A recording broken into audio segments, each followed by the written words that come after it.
Okay. Excellent timing, Vice Chair. Just started. Good evening, everyone, and welcome to the February 27th meeting of the Militarized Equipment Ad Hoc. Let's see. I think today on the schedule, we have explosive breaching. We have some edits to the policy from Lieutenant Toribio. And then we also have the breaching impact report that I hope we can go over. This meeting may not take until 8 o'clock, and I feel like that's okay.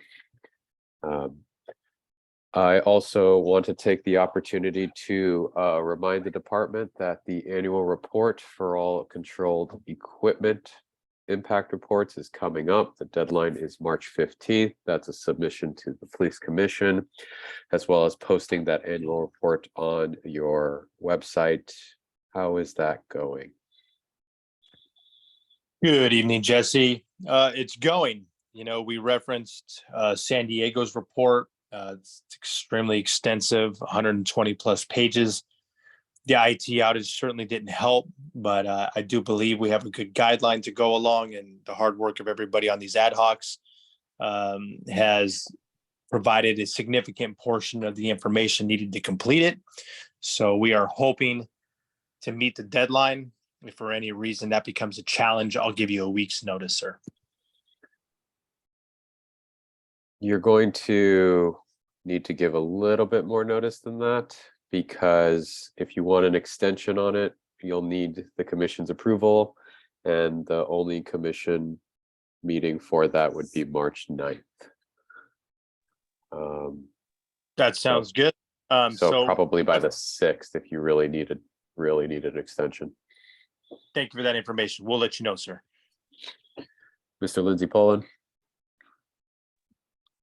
Just wanted to ask what the department anticipates will be included in that report regarding use and costs of equipment. Will it be, I've seen the San Diego PD report. Will it include an incident by incident kind of report? Will it be will it kind of disaggregate costs for each type of equipment by training and maintenance and acquisition and so on? Or how are you all thinking about it? So the information that's going to be contained within the report is going to be extensively what's required by the Oakland Municipal Code. And that's what we're going to put in there. So, our impact reports essentially provided all of that information. A case-by-case basis would have to come out of the information garnered from the military equipment notifications, which could be exported as soon as our vision system comes back online. But the document itself, I would say, would look extremely similar to San Diego's.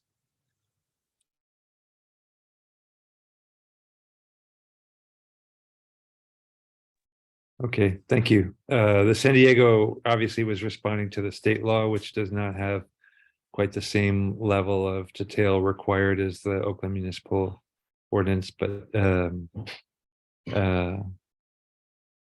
but if you're saying that it's going to be according to the local ordinance, then I'm glad to hear that.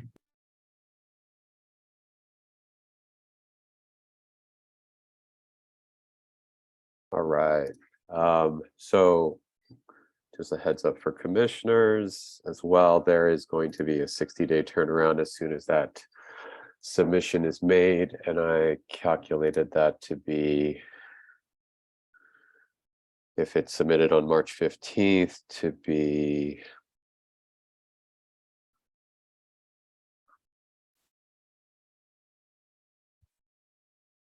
May 14th, which is a Sunday. So but needs to be heard at an OPC meeting, so May 11th. But we'll cross that bridge when we get there. All right, now I suppose we could turn to, or let me ask if there's anything that anybody wants to go over before I turn it over to Lieutenant Toribio and the explosive breaching policy.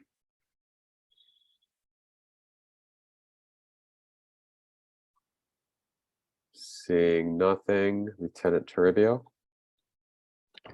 All right, thanks. Let me share my screen.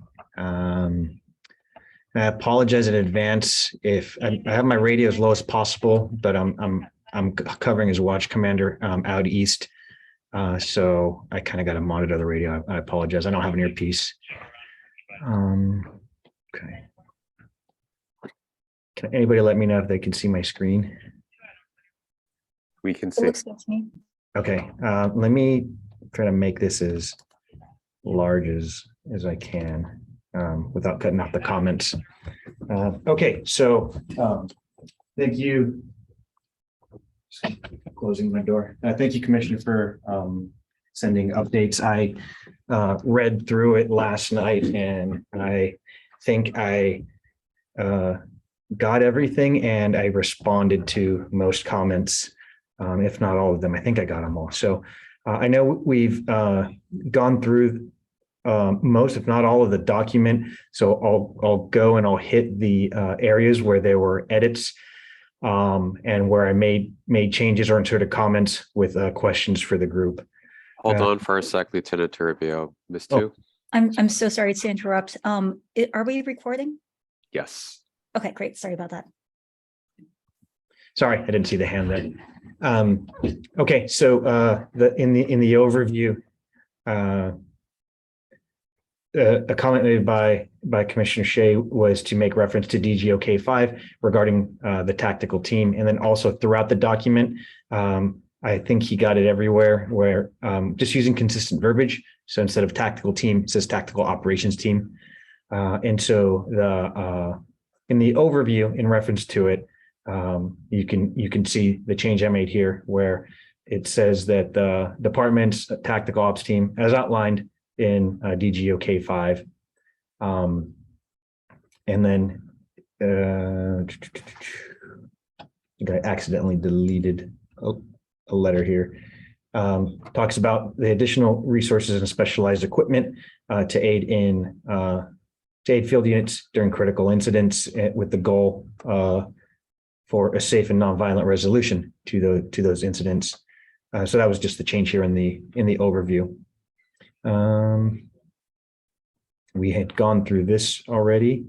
Under definitions, for clarity and for people who aren't familiar with terms that we're using that might maybe be in other documents, or just maybe common to police, but not to anybody else reading this. Added definitions for a breacher, and I just kind of I just used my words to define a breacher, and how I define it is just a member designated to breach a medium via non-explosive means. And the reason why I mentioned non-explosive is because we have a definition for an explosive breacher here in the document.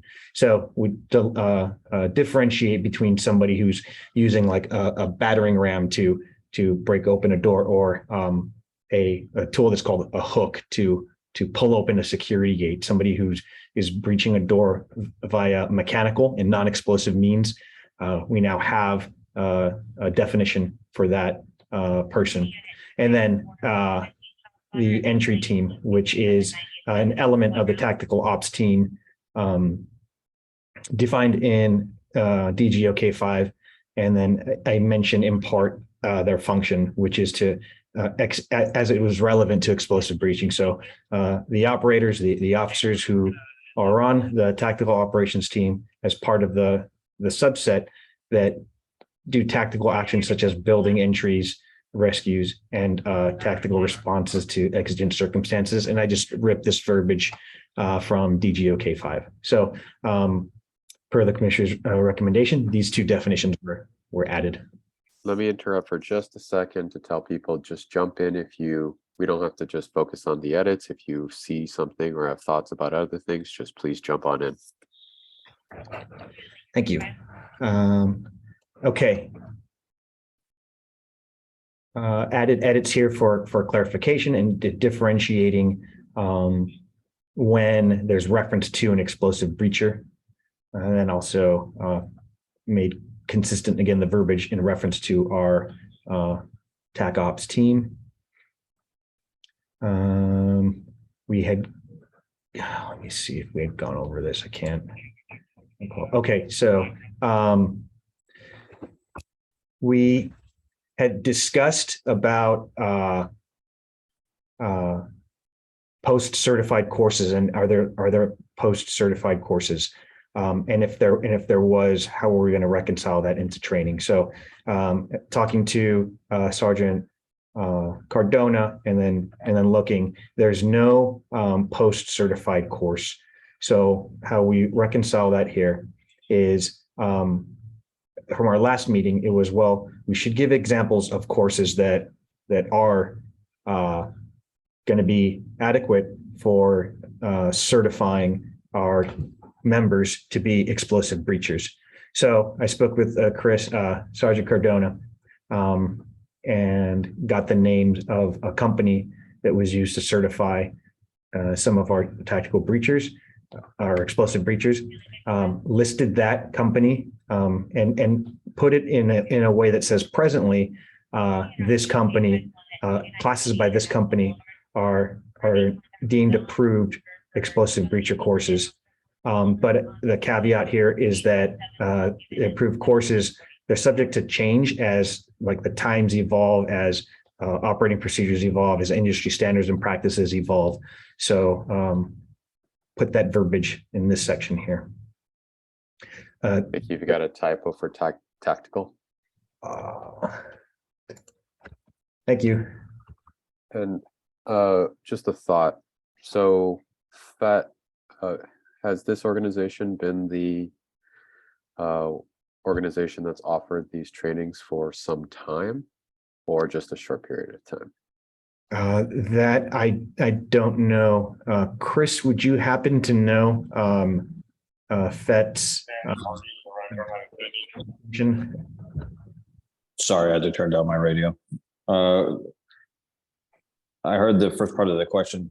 They've been around for several years. I think the first time we visited them recently, it was in like 2017, 2018, and they have been doing courses before then as well. I think it's perfectly fine to list an approved course, mainly because we're going to be turning back to these policies every year. Just a thought that if there is going to be a change, just make sure you note it so we can submit a modification for future reference. Copy that.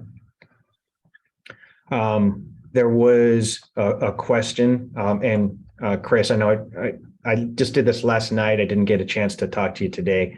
There was a question regarding these kind of bullet points as fundamental kind of topics that are to be covered. A question was the psychological and physiological effects. It was a little ambiguous, like it was like the effects of what and to whom. So I'm assuming it's of explosive breaches on like nearby persons who may be affected. But if you have a different opinion, or if you know that it is a different thing that needs to be here, feel free to. I think since we're talking about physiological and psychological, it would be of a person's. I disagree with that.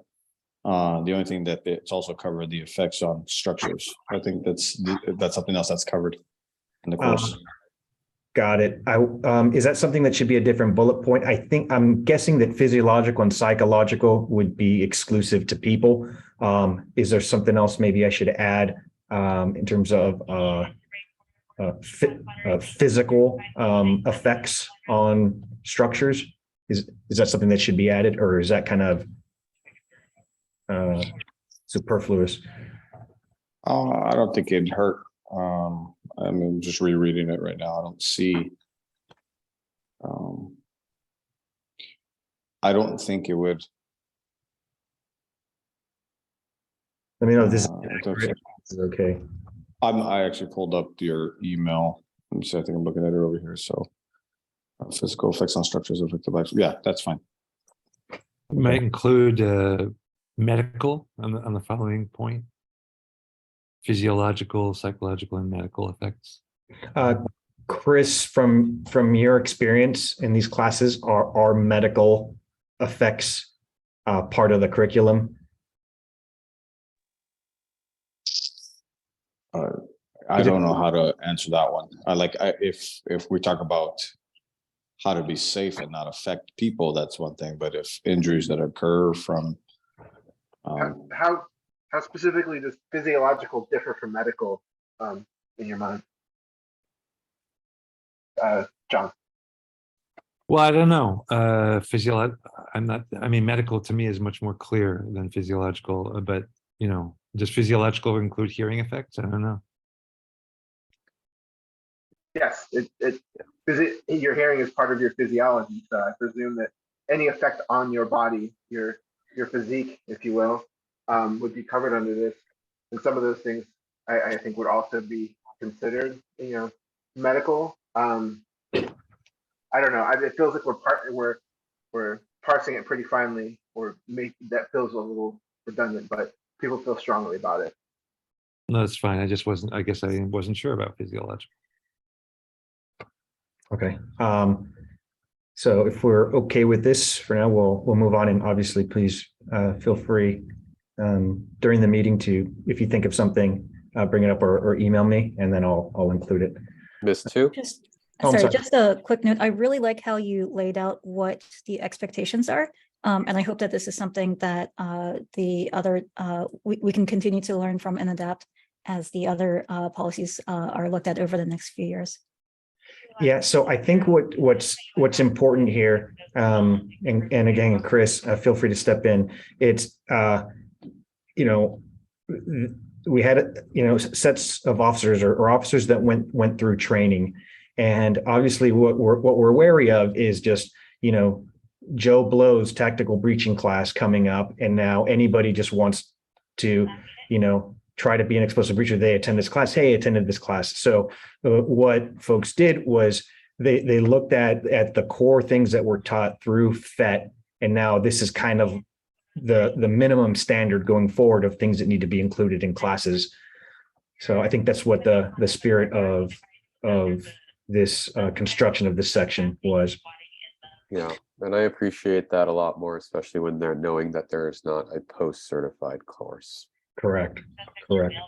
Added approved here. The reason for there was a question. I can't remember if it was a prior session or not, but that was me. Oh, that was me in the note, just having approved as opposed to accepted. Above. Oh, got it. Okay. I'll just go to the edits, but I'll scroll slowly. So if anybody sees anything that they want to jump in on. Okay. We had discussed the selection process. I just thought of something. There's a requirement that this may be something for the impact report, but the setting up of an explosive breach, I think above requires at least 2 breachers, right? All training and live operations shall require how often is that going to result in pulling someone off for overtime? So it really depends, because a tactical team operation, it's always going to vary, whether it's pre-planned or whether it's something that's a critical incident where the watch commander says, hey, we need the tactical team out here. And because the tactical team is not a primary assignment, it's an auxiliary assignment, people make up the team who work in patrol, who work in our investigations, and everyone's days off kind of varies. It's really difficult to predict on any given day or any given shift who's going to be on overtime and who's going to be on straight time. Okay, and made verbiage consistent here. Under authorized uses under this section, it was made clear that incidents involving the TAC Ops team, again referencing DGO K5, Commissioner Shea. I wanted to put that. I put that edit because I think it's important, since it's not laid out specifically in this policy, what the standard for activation of the tactical operations team is, and knowing that you're never going to get to the entry team or the explosive breachers unless you have activation of the TAC ops team, either through a planned operation or through incident or watch commander authorization. I do see some hands for this section. Mr. Lindsay Poland. Yeah, this is my main comment about the whole policy is I looked for training bulletin 3P2 and I did not find it on the site. There's 3P1, there's 3P3, there's 3P4. And so those definitions I could not find. And that's pretty key, because if barricaded suspects means something as broad as I have been led to understand, then it's very broad. And so that's a concern that both that it's not findable, at least I couldn't find it, and also that might be a very broad authorization, overly broad. Okay. I will confirm, making a note to confirm this. Can I, there is 2 of these definitions in K5.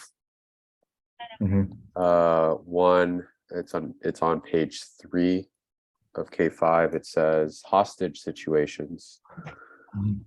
The following types of incidents may warrant activation of the tactical team. One is hostage situations, which is the holding of any persons against his or her will by an armed or potentially armed suspect. I see that you pulled it. Oh, you also pulled up 3P2. Yeah, so here's Maybe 3P. we should do that instead. Yeah, I think Mr. Lindsay Paul, I think depending on where you look, it's probably really finicky in terms of exactly how the nomenclature is, or like the syntax of it. So if it's written, kind of like one way here and it's not consistent, I wonder, like maybe that O threw it off. So Is this one of the redacted ones? I'm not sure. But if it is, I will pull it off for now. Ms. Jackson, Castaigne. Is it possible for us to hyperlink any of the references for procedures that have already been published? That might help in terms of being able to locate the references. Yes. And then my other question was, I think the highlighted bullet covers it, but I wanted to see if we also wanted to mention here an authorized use in disasters and applicable rescue operations, since that was mentioned on the first page as well. Okay. I feel like that the highlighted circumstances where human life is imminent risk kind of covers it, but I don't know if we wanted to be more explicit and include the same language from before.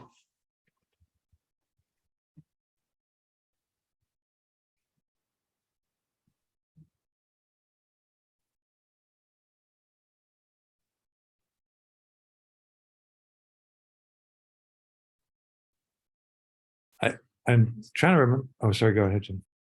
No, go ahead. I mean, I seem to remember that we just, for another policy where this was also a question, the definition was just imported because it wasn't in a published policy. And so the definition then was imported into the policy. But I am concerned that barricaded suspect, as I recall the definition, was pretty broad. And so if it, or maybe that was San Francisco Sheriff's Office, wasn't it? No, we did. No, We it was did. here, and we added it as a footnote, which I personally find very helpful. So that way I don't have to try and find the other policy and navigate through that the documents. One thing I was curious about is the part that's highlighted and about the preservation of life. There's a section lower down where you have a comment about preservation of life versus the preventing the imminent loss of life. And I'm wondering if for this section, that's highlighted under authorized uses. If you could talk, just explain a little bit about that difference of why, like should this instead be preventing the imminent loss of life? Oh, So thinking through that for a second, yes, let's see. So circumstances where human life is at imminent risk, meaning there is a danger to human life that is happening. Circumstances where human life is at imminent risk of loss, meaning someone's about to die, and then assisting in the preservation of life is probably the broadest of those three, right? And so which of those are we trying to capture, I think I would say is the question.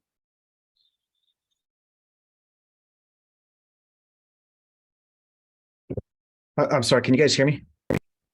Hello? Yeah, we Okay. can hear you. We lost Oh. the screen though, I think.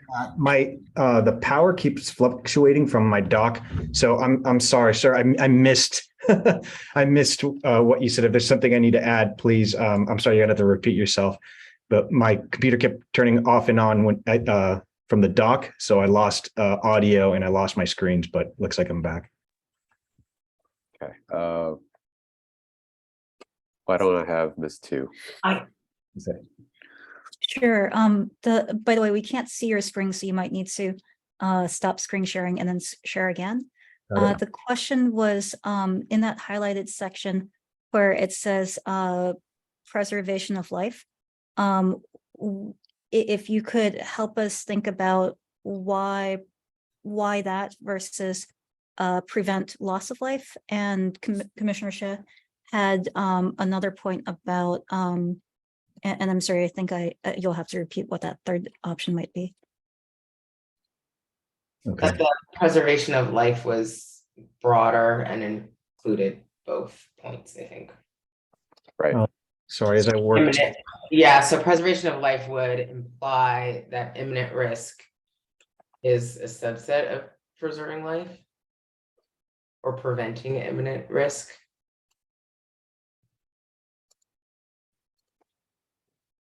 Okay, let me know. My screen's back. I can see it. Okay, I'm curious if anybody else from OPD has an opinion. I see the verbiage that's written and the verbiage that's discussed as being very similar, and I'm fine with modifying the verbiage to more broadly encompass everyone's definition or whatever captures what we're trying to say. So I'm fine with that modification. If somebody wants to lend the verbiage, I'll write it out and then we can kind of look at it and see. Well, why don't we start off by thinking about what we have this section for? And I recall from the original document or the original portions of it that one of the things was outside of the tactical operations team activations were natural disasters or critical incidents that maybe aren't a crime incident, like I guess just natural disasters or some sort of explosion or fire or what have you. And in those situations, the thought is that you might need to use some sort of explosive breaching, right? Yes. In what situations would that be?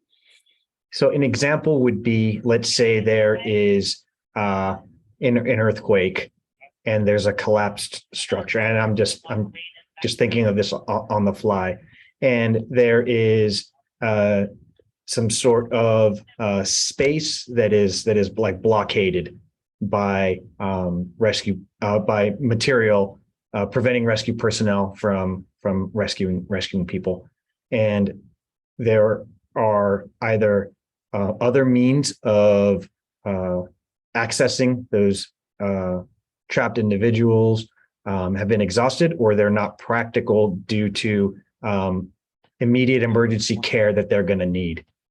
That would be like one example where, this isn't a tactical team operation. We need people who are certified and they happen to be on the tactical operations team, but that would be an instance where we would use explosive breaching. Let me turn back to what you just said right there. Something about imminent medical need of some sort. Is that the language you use? What does that mean?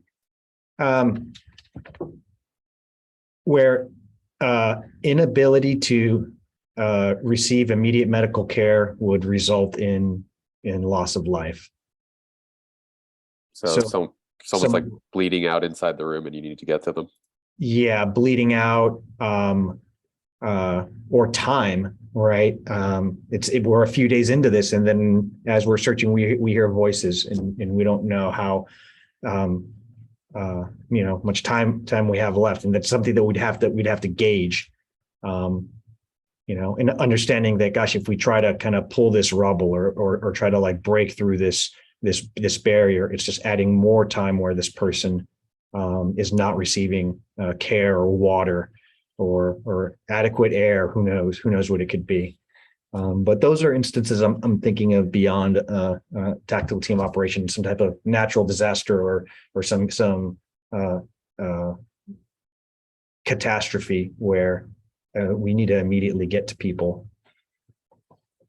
So that's what I'm thinking.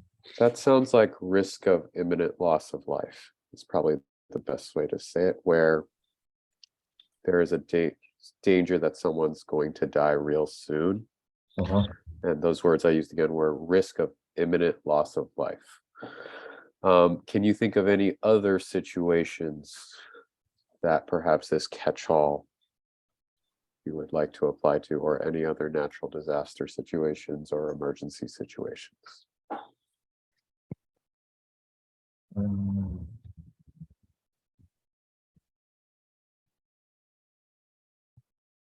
Let me just make a note to think of. Yeah, don't have to finish this today, but just because it's standard, because this is a catch-all. Yeah, want to be very clear about what the parameters for that catch-all are. Yes, agreed. Very much agreed. Okay, so anybody else have input on this that can help kind of form this language? If not, we'll move on, and then I'll push this document out so everybody can look at it. Before you move on, perhaps you could import the definitions of the 3 barricaded suspects, hostages, and active shooters for us. If you want to turn off the screen to get into the non-public document, that's totally fine. I'll just copy this barricaded suspect. Because since we do have some time, might as well take the time to see what the language is and go from there.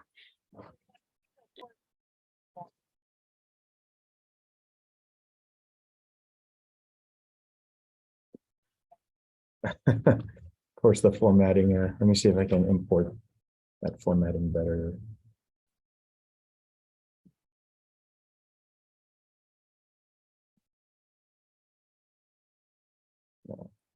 Give me 1 sec. I'll be able to import this. Okay, so first up will be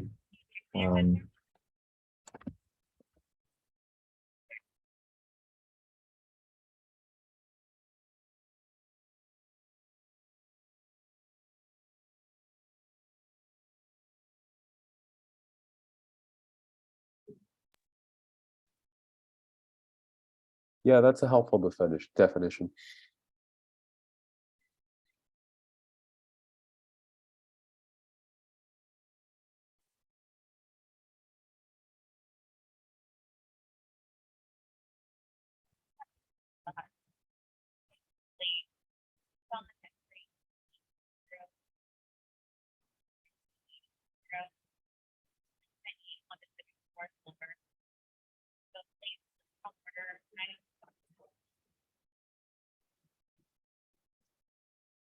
Ms. 2? I was curious about the vehicle use because it says that explosive breaching of a vehicle should only be done when the incident meets the above criteria. And one of the above criteria is a barricaded situation.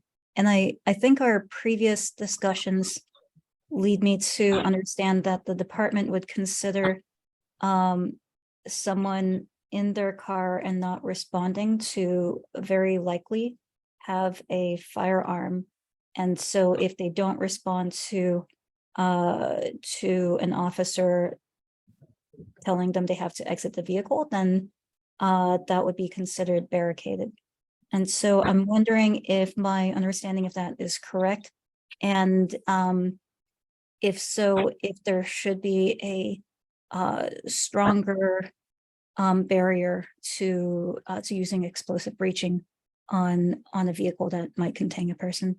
I think there is. I think that looking at other points here, specifically up here where other options are deemed impractical or exhausted. So I struggle to find a scenario where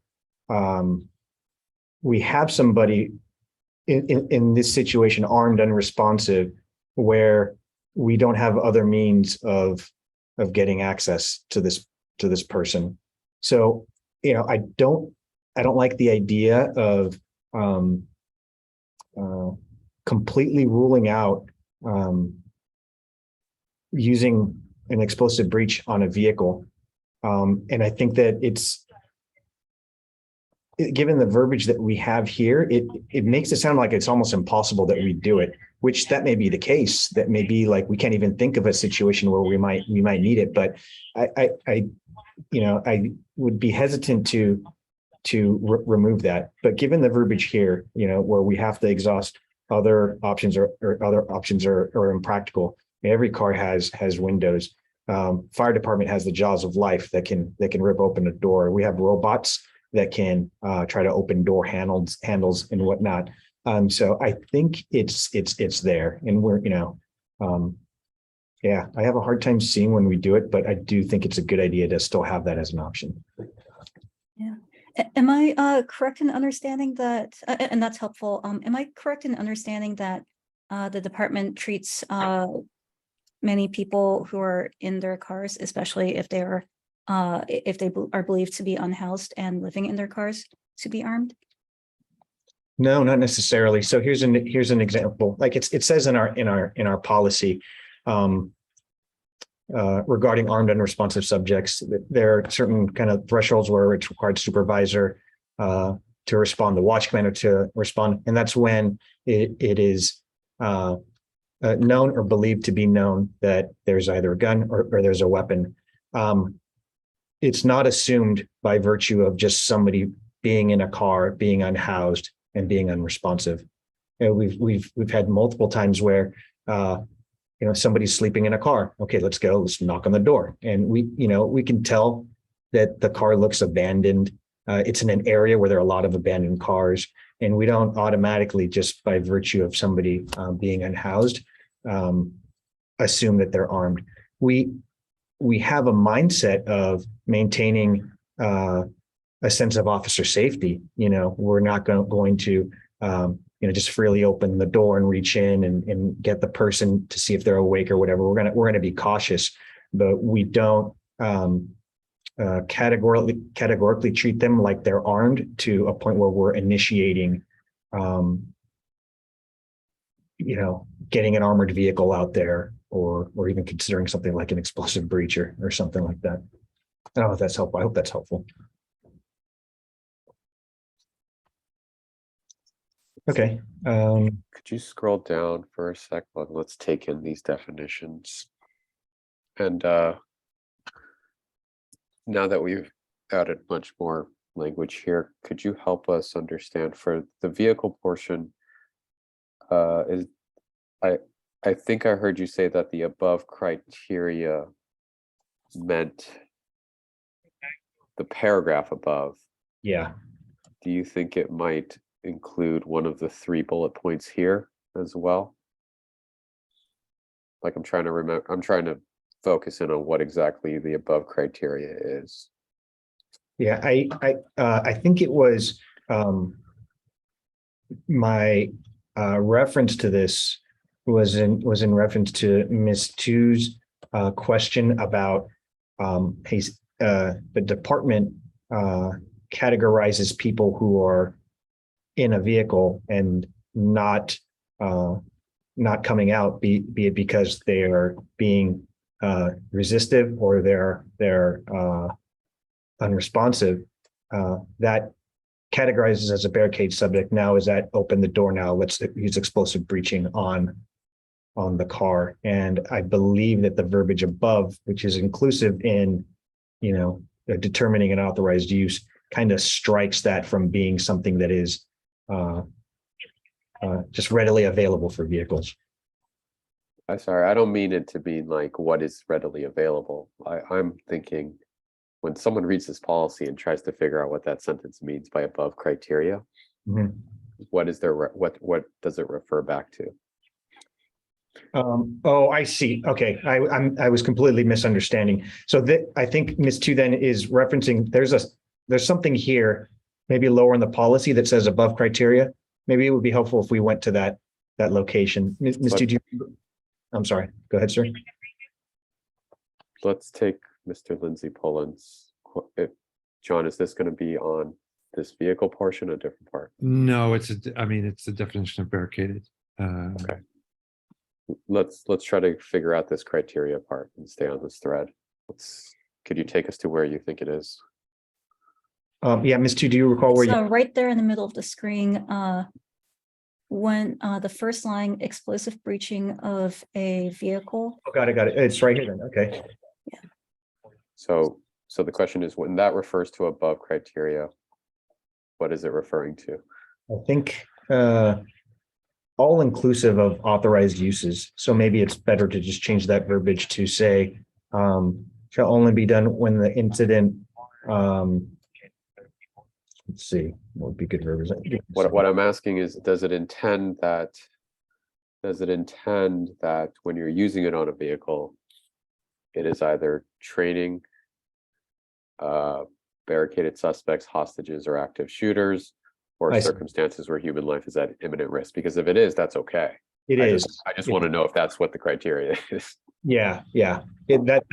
That's my interpretation of it. Like when I see this, it's okay. We can only use it on a vehicle when it meets something up here, and only when the need to do the explosive breaching outweighs the risk to the vehicle occupants and bystanders.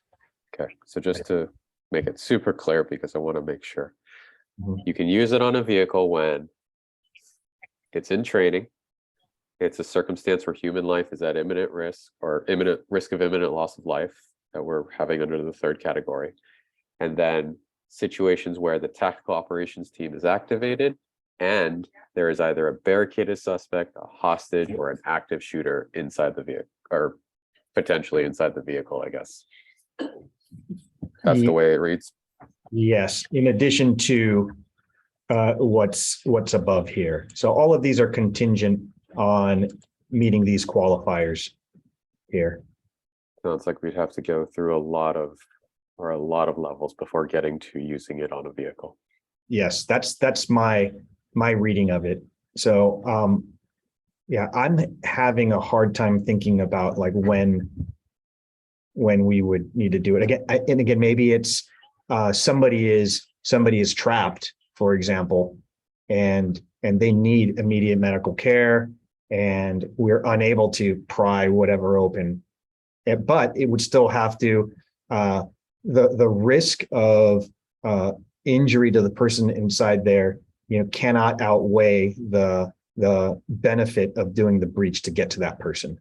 So it's really tough for the vehicle, but I do think it's good to have it as an option.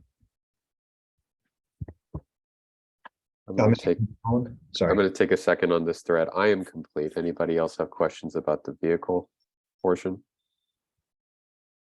Okay. Sorry, John. Go ahead. No, that's okay. Good to have it clear. I am interested in these two definitions, the barricaded subject and the hostage definition. What is a stronghold position? What does that mean? I should probably flesh that out for here. Typically as a working understanding of this is a position under the person's control that we do not have control of. So they're indoors and the door's locked. Barricaded. Okay. Okay. Okay. And a person is held by another against their will by force or threat expressed or implied. What would be the evidence? What would be the minimum evidence that would be required to determine that? So, for example, if I am having a mental health crisis and I believe I'm being held against my will by my partner, there's no evidence that my partner is armed. There's there's no other kind of evidence that I've been threatened by my partner, but I call the OPD. Does that qualify? Until we can dispel it, I mean, we can only really work with the information that we have. So if somebody calls and says, hey, I'm being held against my will here, we to a degree, we take that at face value until we can vet the information. Now, that's where, intel gathering and all of our processes that go into it would be in like our dedicated arrest team training bulletin, where hey, we form a team and then we seek to get intel, try to de-escalate, and that's going to be either having our communications call back to the reporting person or having somebody on scene calling that person and trying to get more information. Hey, can you come outside? So we would treat it as a hostage. It's kind of, I'm trying to think of a good way to explain this. So we have to start to take actions and be ready to respond in the event that there's a hostage situation. And to some degree, we take it at face value. But there's also work that's constantly being done to either confirm or dispel and vet the information that we have. So let me ask some questions of Lieutenant Trivia to see if we can flesh some of that out. Someone calls 911 and they say, I am being held against my will by my boyfriend, girlfriend, whichever one, and they are keeping me in the room of my house and they have a weapon. What is the first response? Is it patrol unit out to the scene? Patrol unit would be the one to respond to the scene. Okay. And upon arrival, the patrol unit shows up. Would they approach the house? I think first, like what I would do, or in my expectation, would be to call back the reporting person and get more information. Hey, is it easy for you, or where's this person now? What kind of weapon is it? Where's the weapon? What parts of the house do you have access to? Are you able to go outside of the house at all? Does he leave the house? If we called him and talked to him, would he come out of the house? So, and from there, it can go in a million different directions, right? Let's assume hang up call. Yeah. Let's assume hang up call. Yeah. So for the other people, it's just you can't reach them again, or they just hang up after saying those words. Yeah. What I would if an officer called me up and said, hey, I have this call, we're trying to call back and we got nothing, I would have them go knock and see if they can make contact with anybody in the house. No response, but they hear a scream. They hear a scream. So this is where it gets a little difficult. We have a training bulletin on school or active shooters. And one of the things that we talk about is that the decision to, I'll use the phrase bridge the gap, meaning go from where you are at as an officer to the point where you believe the threat is. The decision to bridge the gap can only be made by the person on scene. And we discourage supervisors, we discourage commanders from making that decision off scene. we don't want a commander to say, you hear screaming, go inside, or you hear screaming, hey, wait for other people, because there's so much more that the officer there can gather empirically to make that decision. Is there a window that they can peek in and see something? How does that scream sound? Is there any other sounds that are there? So the expectation for officers is that they make a determination on scene whether they're going to try to make entry or not. And it could be, I hear screaming, they're right beyond this door, I'm gonna try to kick it in and go. Or, I hear sirens and I can tell my partner is only 20 seconds away or less. I'm gonna wait for my partner before we go inside. And in the meantime, I'm going to continue to reassess and gather intel and see what's happening. The screaming stops and now I just hear yelling. Okay, that's not gonna necessitate me kicking in a door to try to go save somebody once it's calmed down. Now I'm knocking and announcing, trying to make visual contact through a window, et cetera, et cetera. So it can really splinter in a lot of different directions. How many more steps do you think there would be before we get to a tactical operations team in an explosive breach? For this situation, there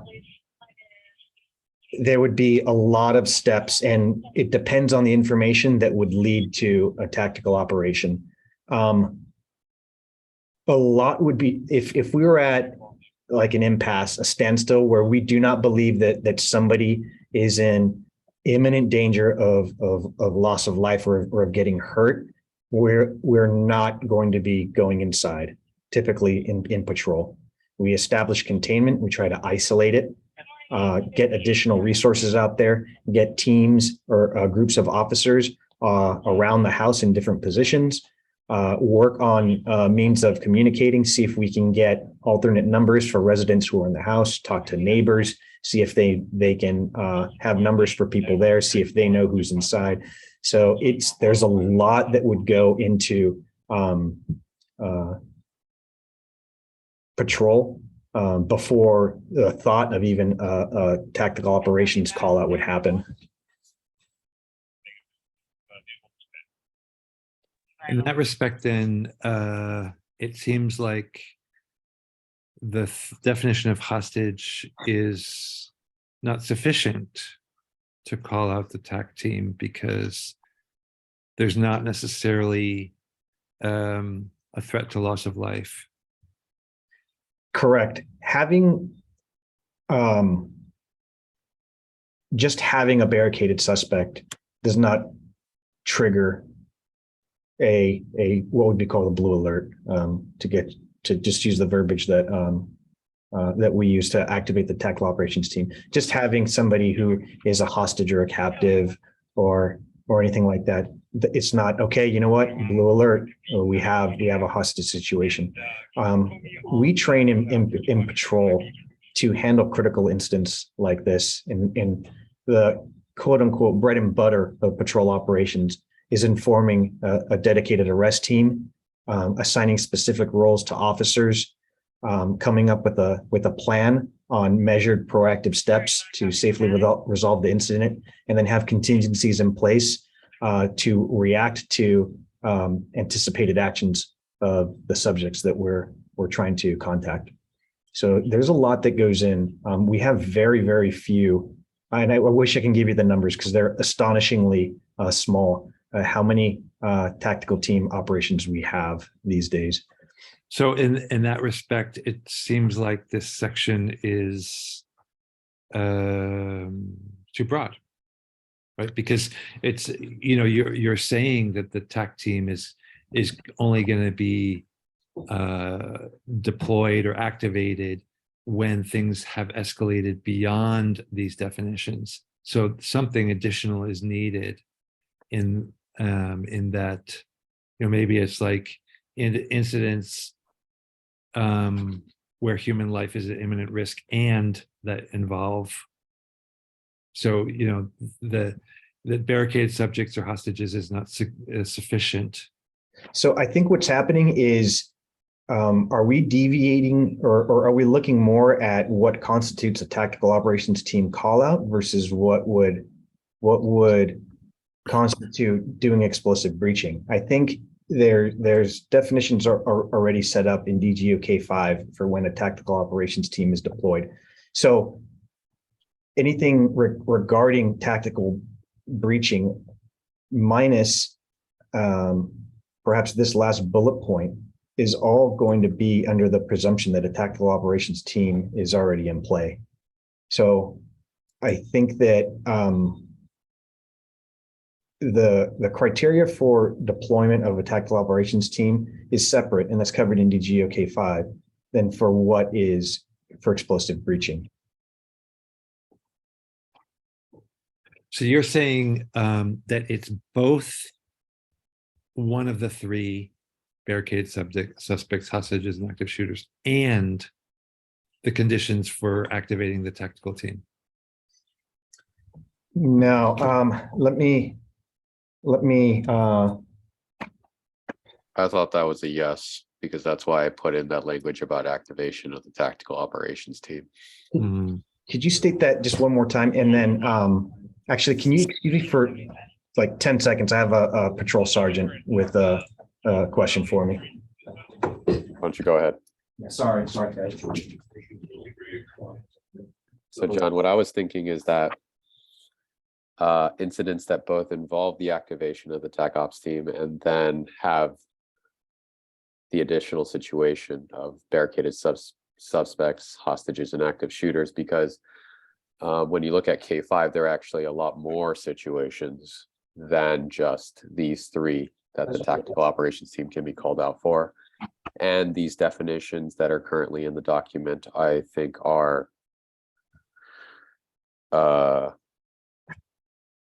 different than the ones in K5. Slightly different. For one, they don't have an active shooter. So, but does K5 require a threat to life, for example? It does not look like, it does not clearly say that. I think it's more, it sounds like it's more of a practice of the department.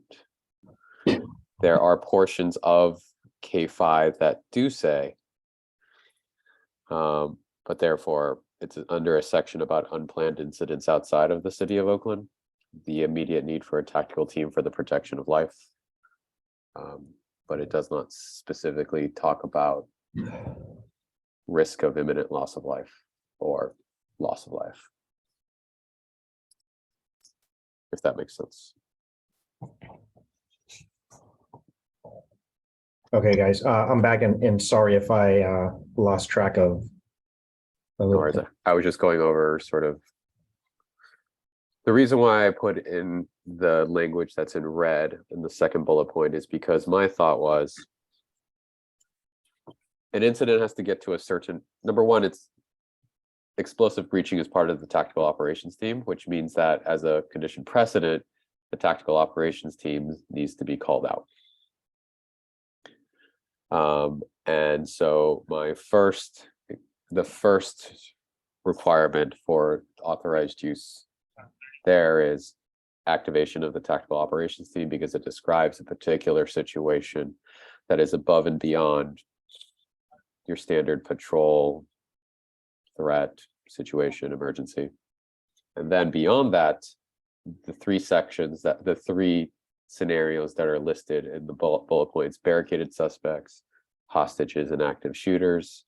Each one of these, which although is mentioned in K5 as hostages and barricaded suspects is mentioned as potential reasons to activate K5.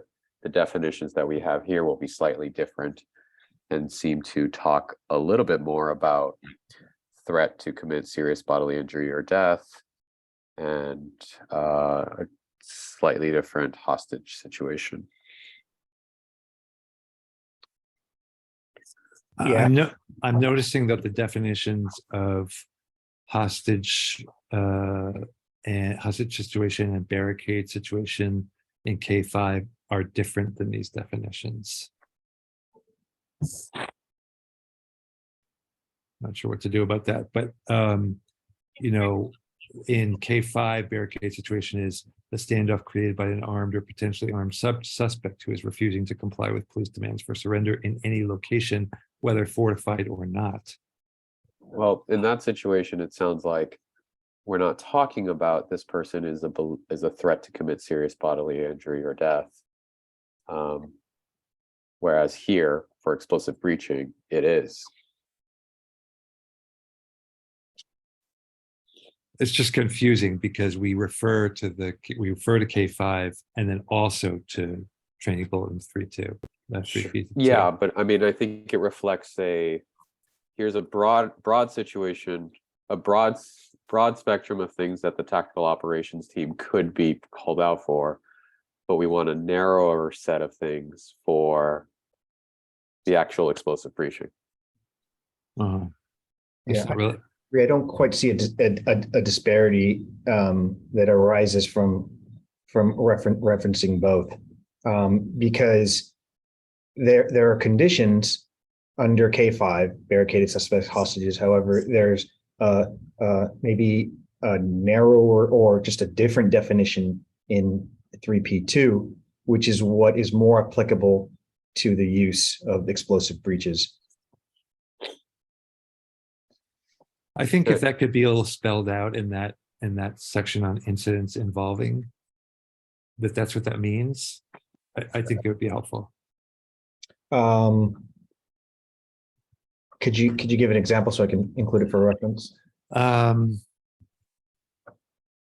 Incidents involve is the first part of it could be the same, I suppose, and that also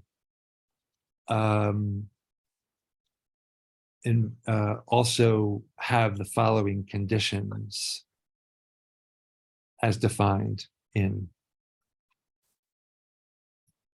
So the and that also have the following conditions would just be, I don't know, would be, yeah, I don't know. Although, okay, situations. Make sure you're also reading in the paragraph above that talks about how delay would significantly endanger lives or contribute to the loss of life.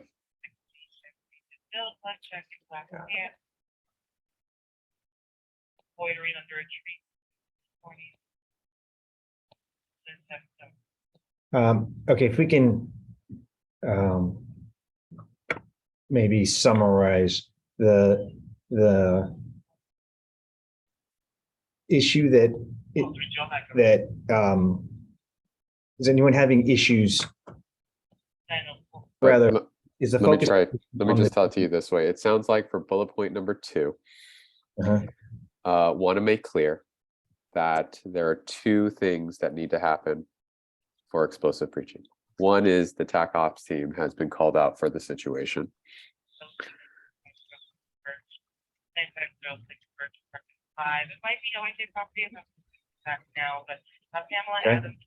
And number 2, that one of the 3 scenarios is present. Either a barricaded suspect, a hostage situation, or an active shooter, those of which are defined by training bulletin 3P2, and that you're going to have the definitions either in the document or as a footnote, as you've laid them out here. Let me know where OHA should have.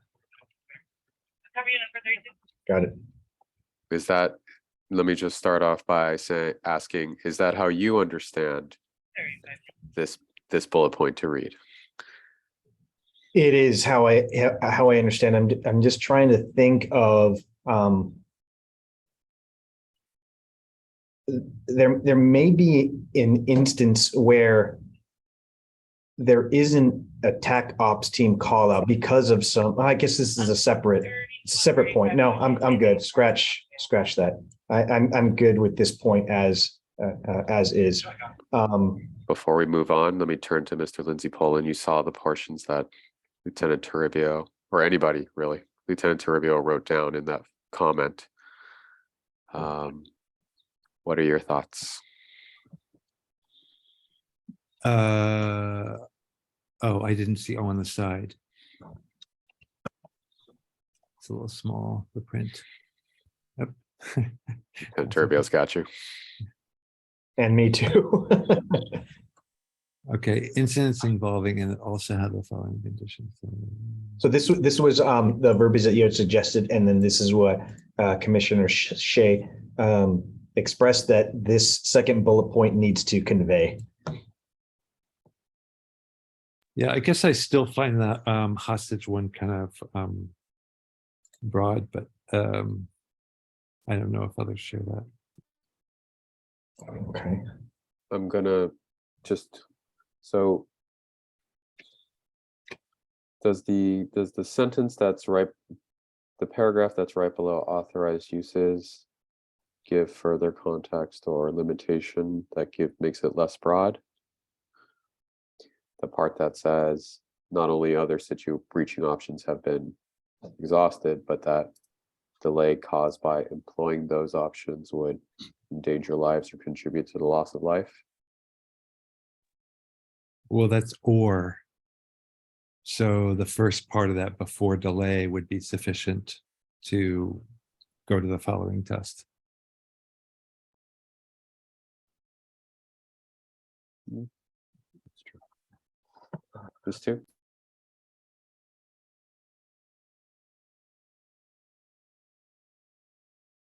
Maybe come back to me later. Okay.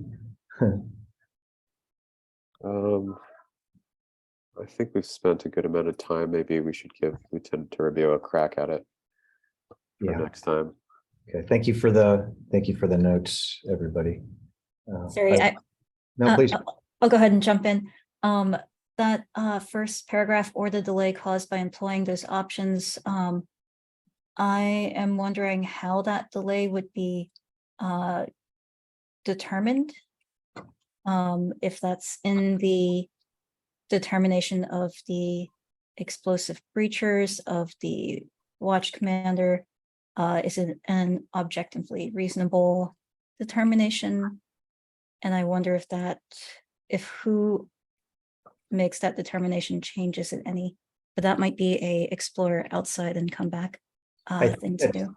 I think that's covered in another section where it talks about the explosive breacher ultimately determining, if a breach is gonna go. In terms of the time, that's going to be to some degree subjective, and I know that's not a phrase or category that we like, especially when doing policy. But gosh, I may have, as the watch commander, I may think if we don't get this open in 10 minutes, we're going to have a problem. And Cardona may think, you know what, I think we have less time than that, and Thomason may think, I think we're good at 30 minutes. That's just, it's just a decision that is going to be made ultimately by the incident commander, and then when it goes to the actual detonation of the charge, the breacher.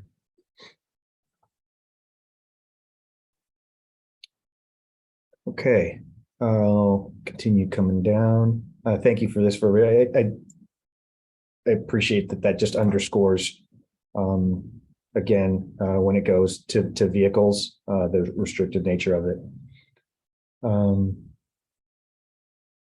Okay.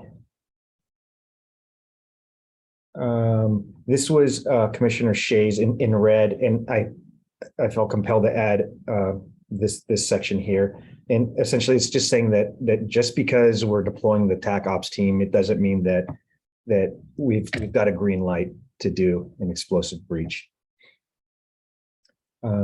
This point was just moved from below here, if I'm not mistaken. Yeah, just as something to do before you start building. Okay, perfect.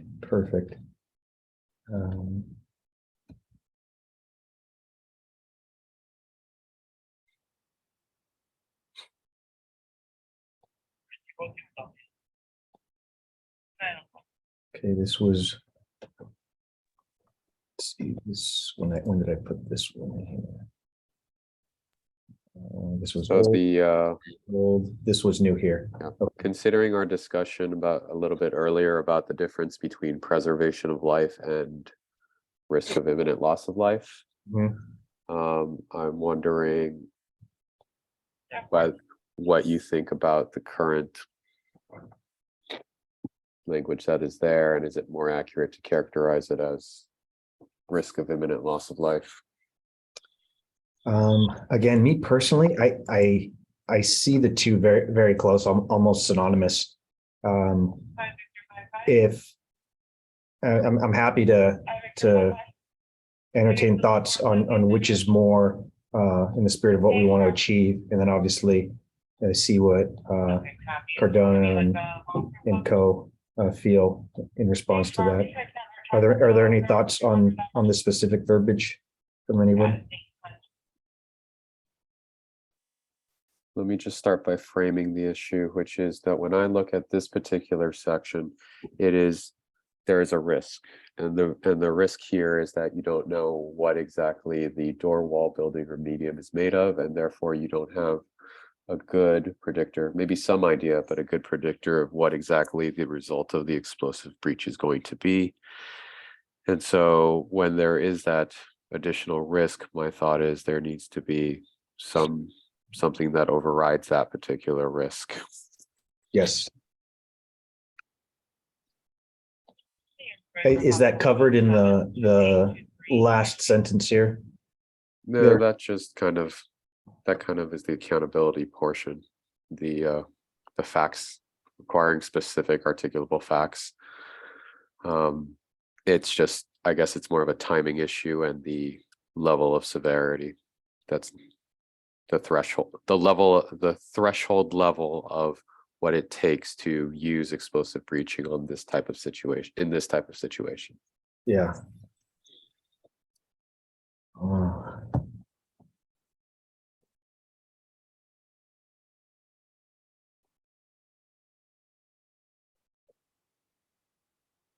Let me ask, anybody reading this now, what is there any specific component that raises an eyebrow that, like, you know, this, what specific component of this sentence is unsatisfactory of emphasizing or indicating that only under a very specific condition can we go through an unknown medium? So for me, it's the circumstances where the preservation of life is necessary as a standard. Because preservation of life is slightly different than what we have above as sort of the end point. Is two. So here's what I'm thinking about, which is the reason that it's prohibited is because when those materials are unknown, then the effect of using the explosives is a little bit less, it's less certain than if the construction is known.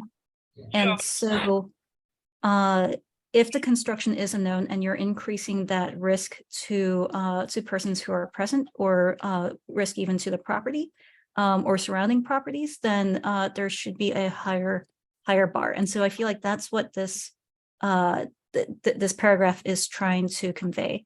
And so based off of that, I think changing it to be preventing the imminent loss of life would be a slightly more narrow situation and might balance that risk a little bit better.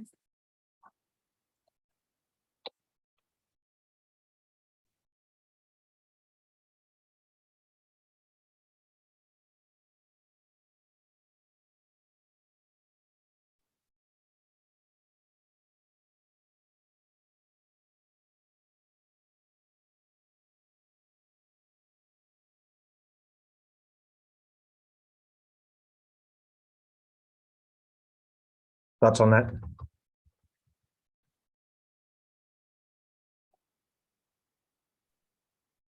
Would there be objections, or does anybody think it pulls us further away if preservation of life was changed to preventing the imminent loss of life? No? Okay.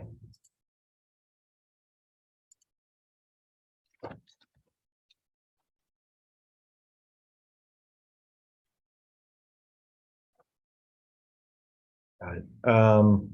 Prohibited uses, anything else here for prohibited uses? Ms. Tu?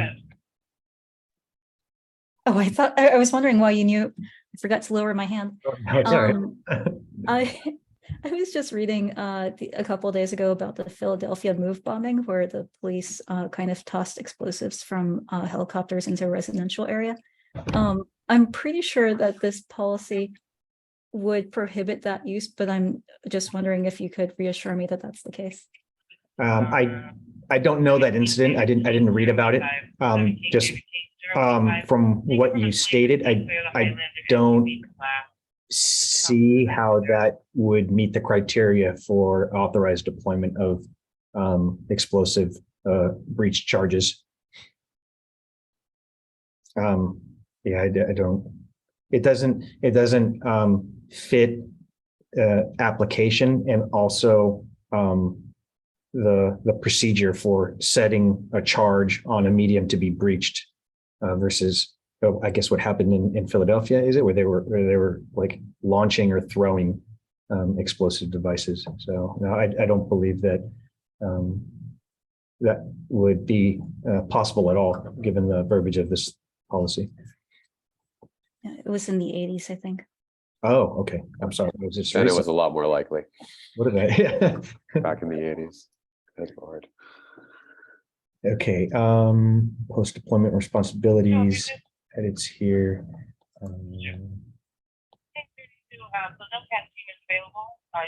Okay, that was resolved.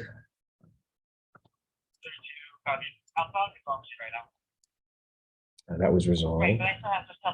Okay.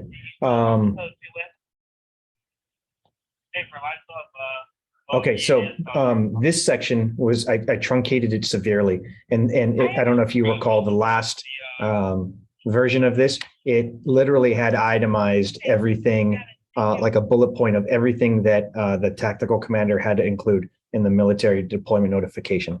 It's summarized now that the incident or tactical commander just has to complete the requisite deployment notification, whatever that is at the time. So it says it's mandatory that the requisite deployment notifications are made, and that stays general enough. So if those notifications change, we're still covered here and don't really need to change this verbiage.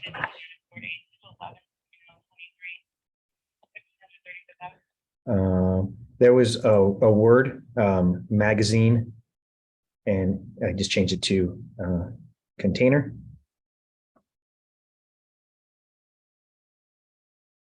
And we are at the end of the training bulletin. As we kind of finished, anything anybody would like to go back to at this moment? And if not, I won't wait until the night before our next meeting to send it to you guys. I promise. I want to get this to you guys with plenty of time to get your input. If there's anything that's kind of lingering, or just as you review it, you see something that can make this policy better or clearer. That was partly me sending it to you on a Saturday. No, Sorry not about that. sure, not at all. Not at all. Mr. Lindsay Paul. Yeah, this is kind of an overall question. It's not about any specific thing here. As I understand it, the explosive breaching has not been used by the department in a number of years. And we've spent a considerable amount of time on it. And I guess I'm wondering if one of the implicit reasons to spend this much time on it is that that members of the department anticipate that it might be used more in the future, and that having a policy like this would actually enable the department to use it more. It will have guidelines, it will have lots of clarity about the use. But I guess I'm kind of wondering, since we're spending a lot of time on something that the department hasn't used, at least for a while, if the, what do you anticipate in terms of use in the coming year or years? I generally don't like to speak for other people, but I think I could speak for everybody, at least in this meeting from OPD, that it isn't our intention to try to use this more or beyond the scope of what this training bulletin encompasses. I think that it is a testament to our intention that we've had the capability to do it and have yet to do it. And what I see this group and this process of working with everybody here, it's just a matter of getting a training bulletin that's the best it can be with input from people. And that's as plain as I kind of see this. I don't see any motivation from myself being on the tactical team as a team leader, or with Sergeant Cardona as a team leader on the entry team, to look for ways to just use explosive breaching. I don't see that at all. Yeah, I wasn't speaking to motive or intent. I was just wondering, since we're spending a lot of time on something that isn't used very much. Yeah, if we do, and if you anticipate, not wanting to, but anticipate. If I'm just looking at the track record of its use, I don't see it. If things maintain along the trajectory of our operations and of our types of incidents here in the city, I don't anticipate it. No. Well, thank you for that. That is a very good segue to get to the impact report.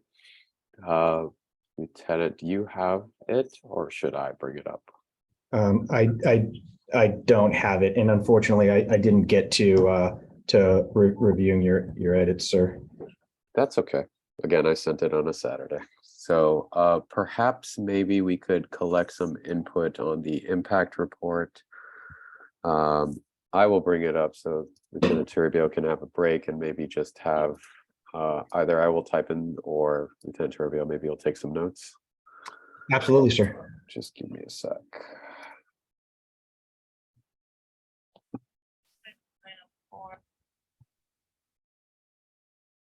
Okay. Right.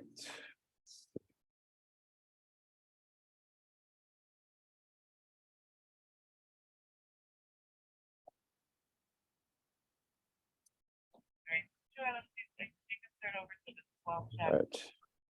Well, I am not the one presenting, but I hope everyone has had an opportunity to read through this document. We've gone through this impact report, multiple impact reports, not this one, but impact reports multiple times. So maybe we can focus our last 30 minutes on things that people see, have questions about, or perhaps comments on the state of the impact report.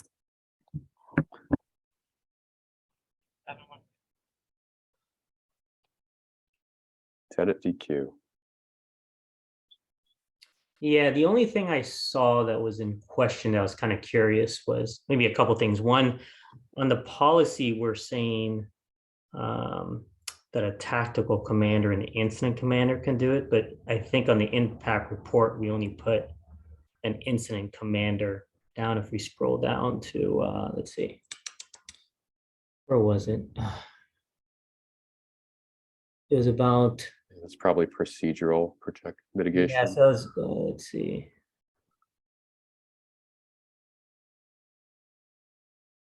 Maybe if you do control find for incident commander, I don't know if it's easier for you. I think it's right here. Where? The procedural safeguards. Yeah, maybe the tactical management must provide prior. Oh, okay, maybe I was looking at the wrong one then. Well, let me find just to make sure. So you said that it says incident commander? It says, it only says incident commander right there. There it is. Yeah. So this is estimated or anticipated costs for each proposed use. Okay, I see. Equipment. Yeah. Incident commander. Okay, that's fine then. And then the only other thing that I saw was, I think we're calling it a breachers unit. I mean, I don't think we really have a breachers unit per se, but if we want to say entry team members assisting as breachers, maybe in the beginning. Assigned to a breachers unit, we don't really have a breachers unit, but we can just say entry team members assigned as breachers, maybe. As breachers, I don't know. as explosive breachers. Yeah, that's really the only things I saw. Lieutenant Toribio, did you get that? I did, sir. Thank you.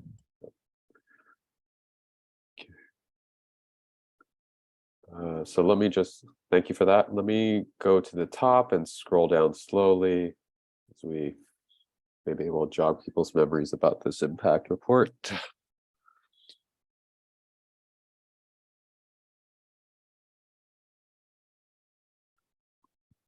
Can someone tell me when the most recent purchase of these Primacords were and when we're coming up on the 5-year lifespan? So we're coming up with them in the next year. I think it is, yeah, within this next year. 2023 or 2024? Within the 2023, sir. So you may be making a request for additional acquisition.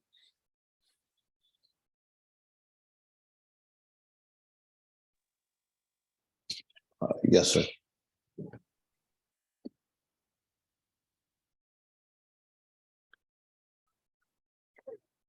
Usually when purchases are made, you just buy a spool of it. And that's the 2,000 feet. Yes, sir. That's the only way they come.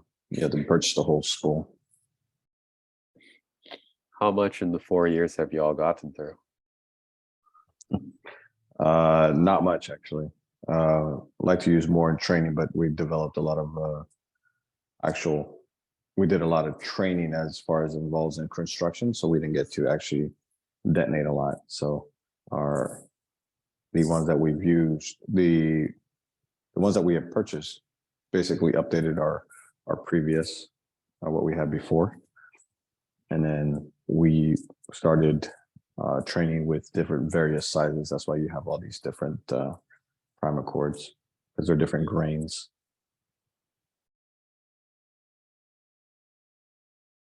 When you do make the purchase, are you anticipating buying each one of these different kinds again?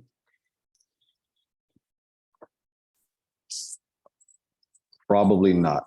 I think we can consolidate just a few, only because we're the way we've been doing this, some of this training, we've been utilizing a lower grain for some of these entries. There is some need in certain very specific instances to utilize the other ones, but on one of these, it's a 50 grain and one of them is 100.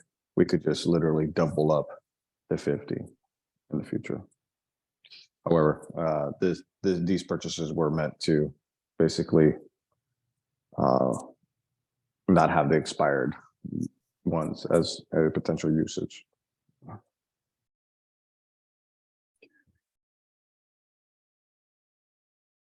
Do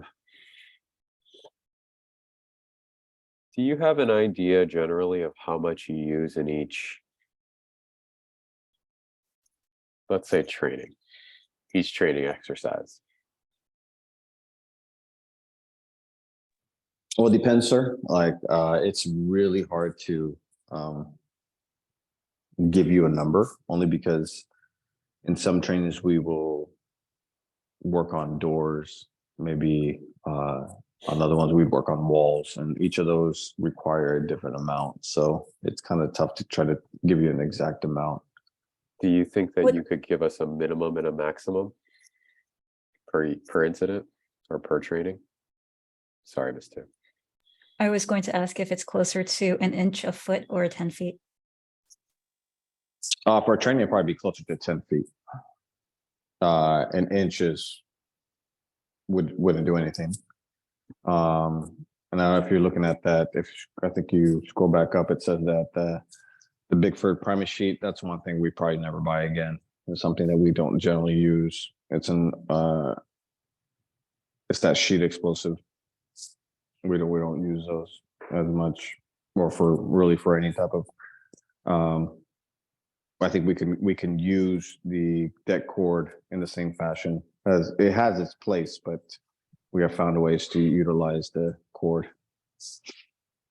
But it would be, if you would think about a door, depending on what size the door is, it's about, anywhere from 86 inches. It could be a 6 foot, 7 foot, 8 foot door. So 1 inch would do nothing. And if we were trying to basically remove the door from its hinges, it would be the length of that door. And depending on what the grain is, we could do it once, twice, or 3 times. So if I said 10 feet, it would be 10 feet of a certain amount of grain. But if you look at these primer cords, are different sizes. There's an 18 grain, there's a 25 grain, a 50 grain, and 100 grain. I can use, 10 feet of 100 grain is equivalent to 40 feet of 25 grain. So it's very dependent on what the charge or what we were trying to see or what are we trying to accomplish.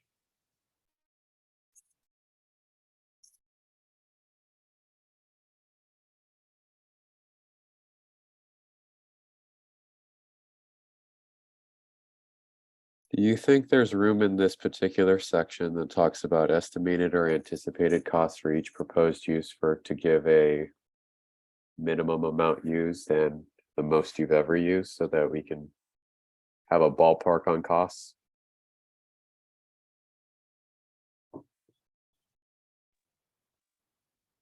I think that would be very difficult, sir. You don't know the least you've ever used and the most you've ever used on a single incident or training exercise? I would have to go look at our books, our training logs. That's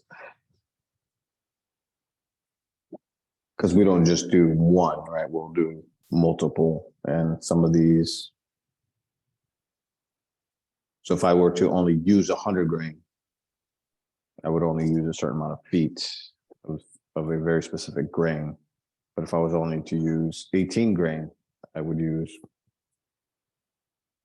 more of feet of the deck cord. I understand that it's difficult and perhaps painful to go through these training logs and to look for them and figure out what exactly that's going to be, but I think that's what this impact report requires. If you need more time to do it, certainly take as much time as you need.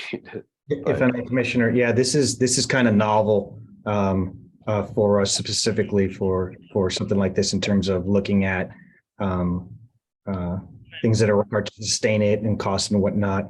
I'll work with the team, and maybe it's not even, or in addition to looking at the training records, we can just try to estimate and predict, based on, especially in light of this policy and the requisites for training that it's going to have.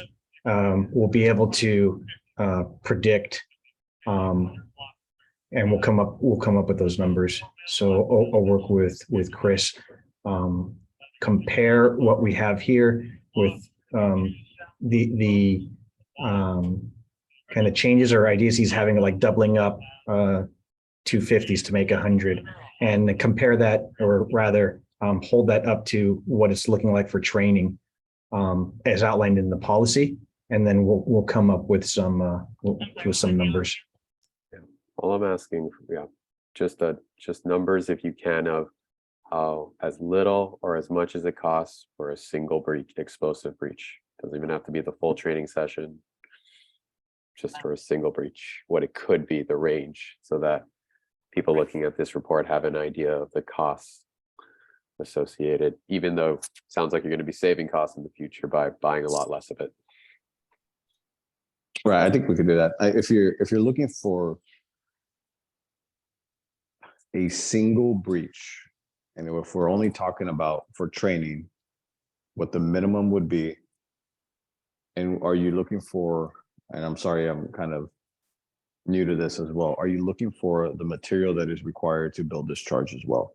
Yeah, minimum and maximum, yes. And then you have to do a little bit more math than the math you're already doing with the per unit cost and break down the by foot cost and then come up with a number. I think Mr. Lindsay Poland is about to tell me whether I'm right or wrong. No, I'm not actually, but I'm actually interested more in the time, in the personnel time used than cost of the materials. So I really appreciated the discussion in that paragraph about sort of what determines the time used, but I still don't really have a sense of the range of cost, or and I think this is going to be useful in anticipation of the annual report. Like, for example, I don't know what is the total cost for an hour of staff time, nor what is the range of the number of hours we're talking about for training. I mean, maybe it's even easier to determine the number of hours for training than it is the amount of material used. But anyway, that's more my concern, because I think the materials are probably a lot less costly than people's time. Ms. Two?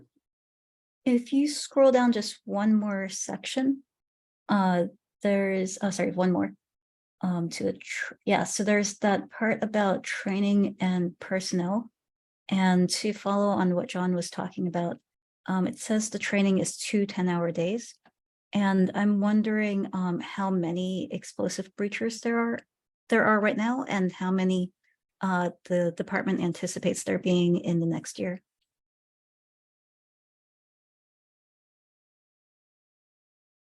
So one thing about the training, it's and Chris can check my math here, but it's done at team training. I think there's some points in the training bulletin about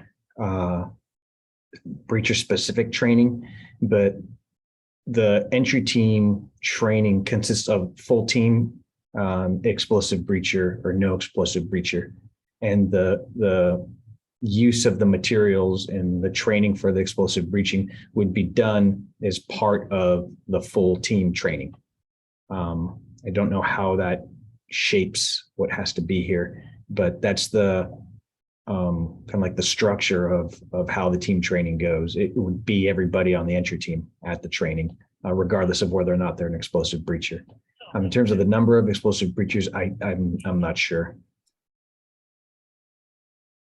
Do y'all think that this would just talk about the explosive breachers? Because, for instance, let's assume hypothetically that explosive breaching is not authorized.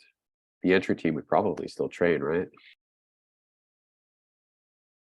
Yes, correct. Absent explosive breaching, they would still train. Yeah.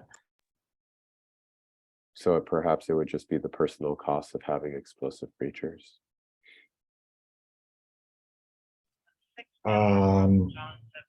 Yeah, I suppose so.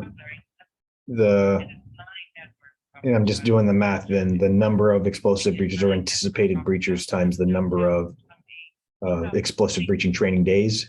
Is that what we're looking for us to gather here? I mean, if other officers are attending the same thing, even though they're not explosive breachers, then that would also be a cost. I think this training is the entry team training, not the explosive breaching training. Do non-explosive breachers attend the explosive breaching training? Okay, I think there are a couple layers here. There's the initial certification course, and then there's team training, where a component of that team training is working with explosive breaching materials and conducting explosive breaches. So I'm not quite sure how, like, what would be factored then and what would be relevant rather to this impact report. Yeah, I'm not sure how to gauge what would be relevant.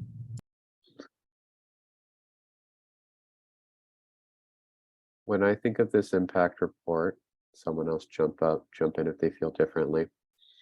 I think of it as what the cost would be if this particular equipment were authorized versus when it is not authorized. So if this equipment were not authorized, you would not have explosive breacher certification training, and you would not have explosive breachers as part of the entry team, meaning perhaps there might be one or two less members of that particular entry team training. And what, if any, cost saving or increase that is. So to try to clarify a little bit, the entry team, explosive breachers don't become part of the entry team. Entry team members become or assume a title or certification of explosive breachers. So if there's no explosive breaching and thereby no explosive breachers, it doesn't cut short the number of entry team members. This too.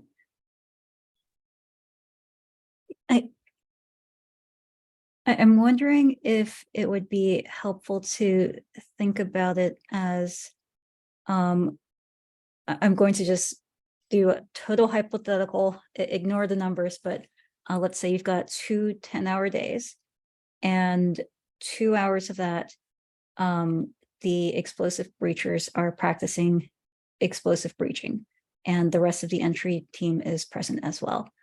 And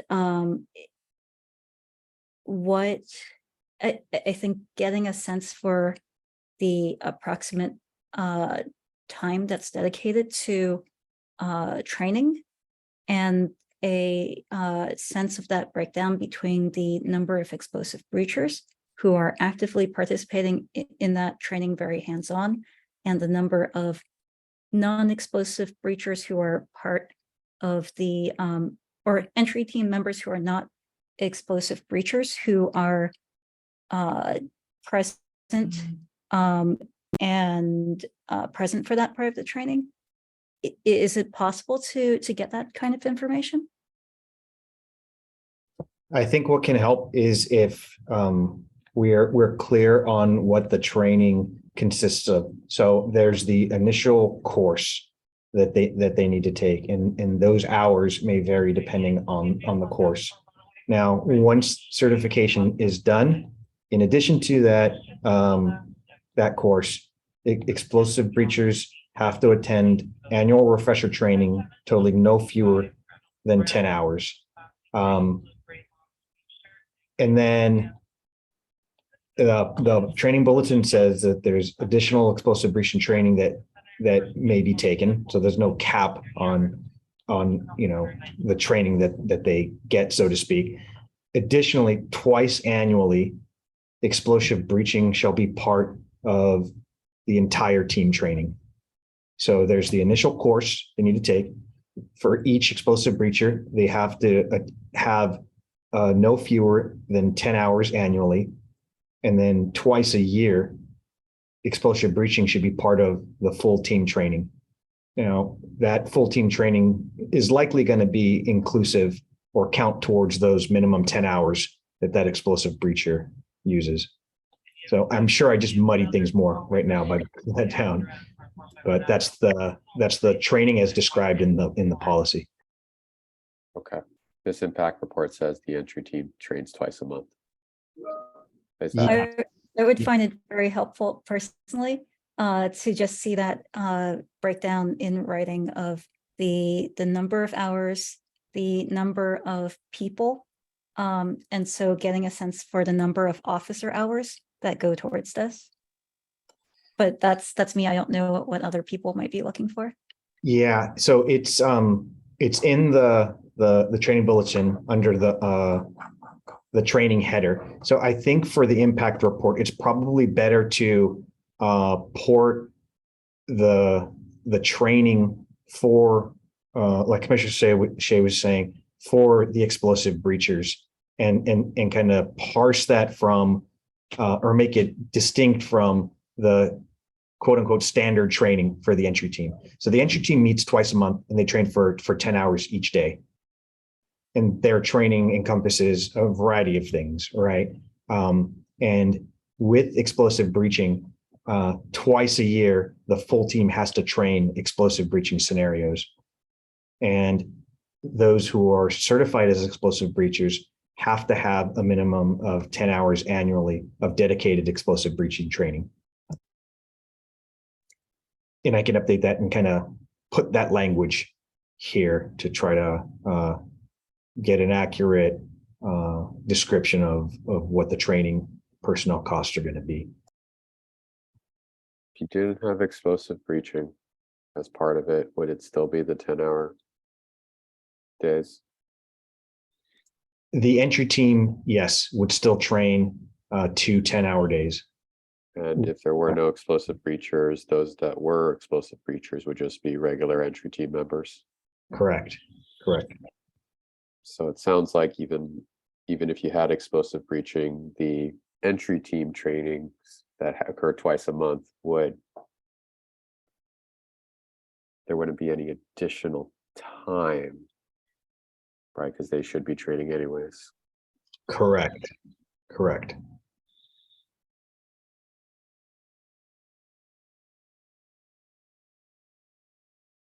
I think importing it in is a good idea. Yeah. It looks like there's also highlighted sections about maintenance and upgrade costs, costs of maintenance and replacement and repairs or storage costs. To the extent that there are, this is probably the section to have it with the little table that's built in.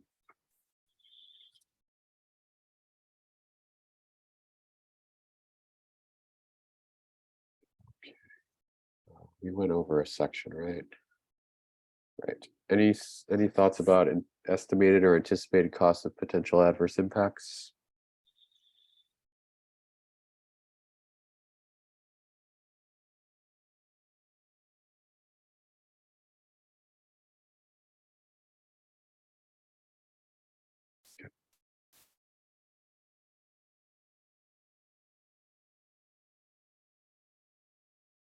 Any thoughts about the impact section?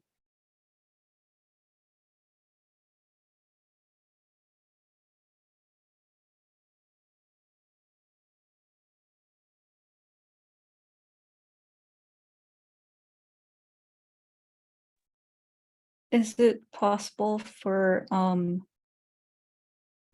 explosive breaching to cause death? It's under impact on persons.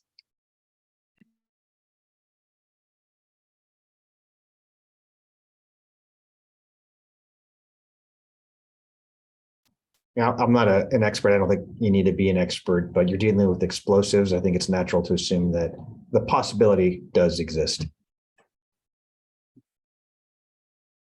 I think what Ms. Tu is suggesting is that you should probably put in here that it could kill a person. Got it. Have it written down. Just like they do on the medical warnings, the medication warnings.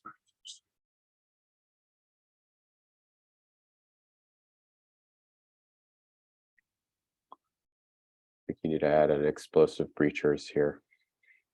An explosive, right where the Got it.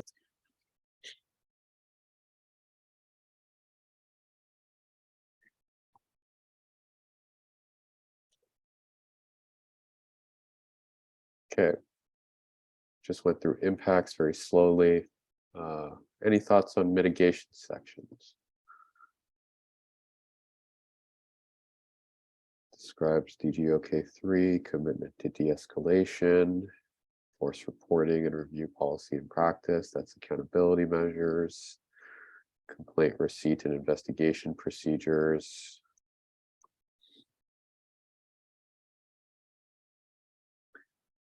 community outreach and specific inquiry pathways. Equipment specific use and policy and police commission oversight.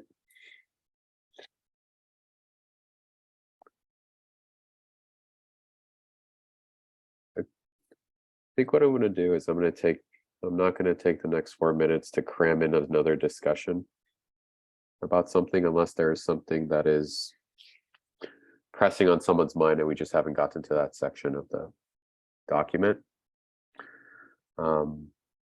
Perhaps what I would suggest is that, Ms. Two. Hopefully a quick question. Does this have to get reported to ATF at all? I saw the reference to ATF magazines, but that made me wonder if there's any ATF reporting.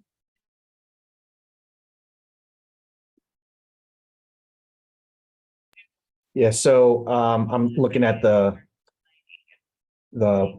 policy now. I know that purchases are registered with the ATF.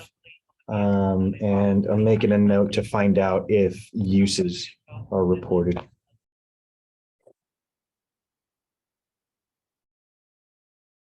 I think we changed the word magazines to containers in the policy here. Yes, we do. I'll make And a note. also, I think I'm just going to explain my note a little bit since no one talked, since we have a little bit of time. I think it needs a little bit more explanation as why having these things in ATF containers makes it safe. Copy. Noted. I'm going to scroll through the rest of the document since we have 2 minutes left. And there is one member of the public present if you want to offer an option for public comment. Yep. Ms. Beck is usually very good at raising her hand, but I have not been tracking very well.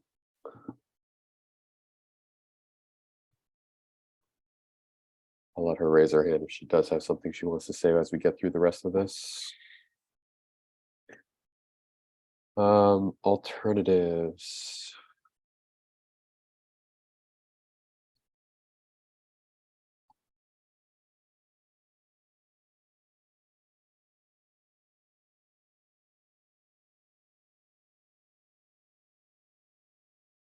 I didn't see, but maybe it was missing the non-explosive breaching, and I wasn't sure if the de-escalation strategies encompassed not breaching at all.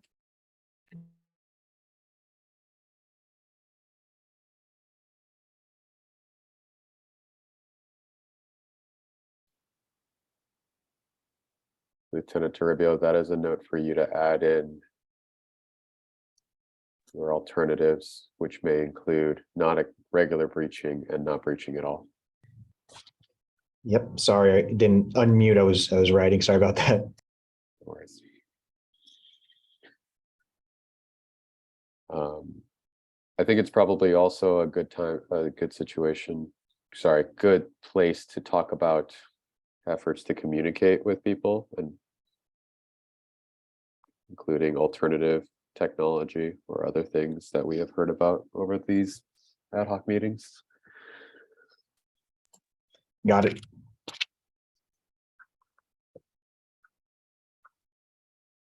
Okay.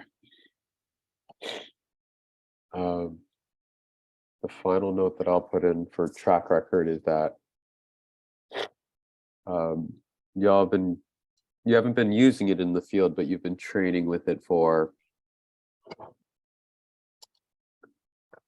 some period of time, years perhaps. And I think you have developed a track record, even if it isn't in the field, of how it's used, whether it can be safely used, and sort of if something has gone wrong or not. This is probably the section to put it in. If nothing has gone wrong in the 5-7 years that you have used it, then great. Hope that it would be in here. Be good for people to know. Is it worth Got it. adding for other agencies' use, things like the Dallas police using it to kill someone, or the Philadelphia police using it to firebomb a neighborhood? Mention it in what capacity? I remember that some of the other impact reports include uses for other agencies. And I'm not personally very clear on why or how that that's included, but I bring it up in case that would be helpful for this impact report. I don't know if it would be. I think it's useful, and the reason why it's useful is this particular procedure in the law that governs it generally will provide these impact reports for a governing body such as the city council or the police commission to make a decision about whether or not to approve the use of this military equipment. And to the extent that they need information such as its positive uses, its negative uses, to sort of fairly make that decision point, information about how other jurisdictions use the exact same type of equipment that you're seeking to have approved and authorized is very important in being very transparent with the community about the equipment that you are asking to use. In that case, we should definitely include LAPD using it to blow up the fireworks that destroyed a neighborhood. But we should make sure it's the same type. Yeah, so a couple questions and requests. One is this information would be in the this track record section or third party dependent, or where would this Track record. track record? Okay, next. Ms. Tu, could you send me these just send me a quick note of these examples, and I can take a look and see if it's they're applicable, if it's the same materials or devices, and then I'll update this section. Yeah, can do. Yeah, the LA one, I can tell you for sure, it's gonna be EOD. It wasn't their entry team or anything like that. What does EOD mean? That's basically the explosive ordnance disposal unit. We don't have one of those. But were they using explosives to cause the incident? Like, were they using like the explosive breaching materials that we're using, Chris, to do that? Do you know that offhand?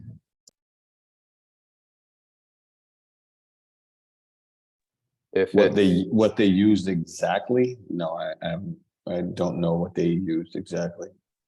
Okay, no Uh, problem. I'll Like they might have used that cord, maybe.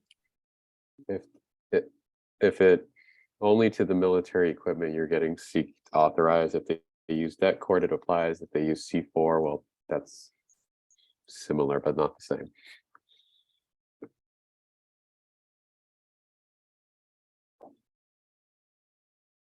Okay.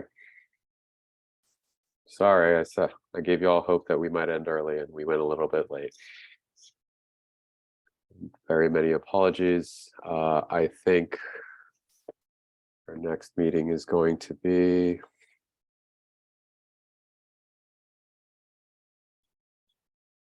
March 13th. Lieutenant Toribio, Sergeant Cardona, is that enough time for you all to get together on this?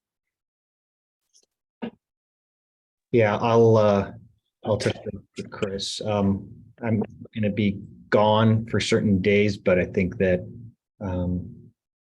I'll talk to Chris after this meeting, and I'll email right away if we don't think we can get it done. I won't spend any time before updating that we won't be able to make that date.